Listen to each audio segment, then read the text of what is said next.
ऋतं वदिष्यामि सत्यं वदिष्यामि त्वन्मामवतु तद्वक्तारमवतु अवतु माम् अवतु वक्तारम् ॐ शान्ति शान्ति शान्तिः हरिः ॐ भद्रं कर्णेभिः शृणुयाम देवाः भद्रं पश्येमाक्षवीर्यजत्राः स्थिरैरङ्गैस्तुष्टुवागुंसस्वनोभिः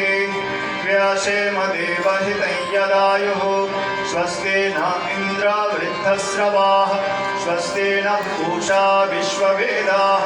स्वस्ति नस्तार्क्ष्यो अरिष्टनेमिः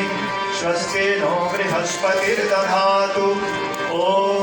शान्ति शान्ति शान्तिः हरिः ॐ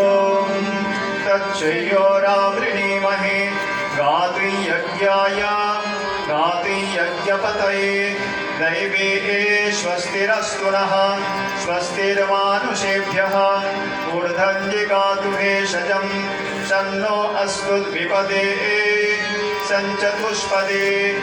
ॐ शान्ति शान्ति शान्तिः हरिः ॐ पूर्णमदः पूर्णमिदं पूर्णात् पूर्णमुदच्यते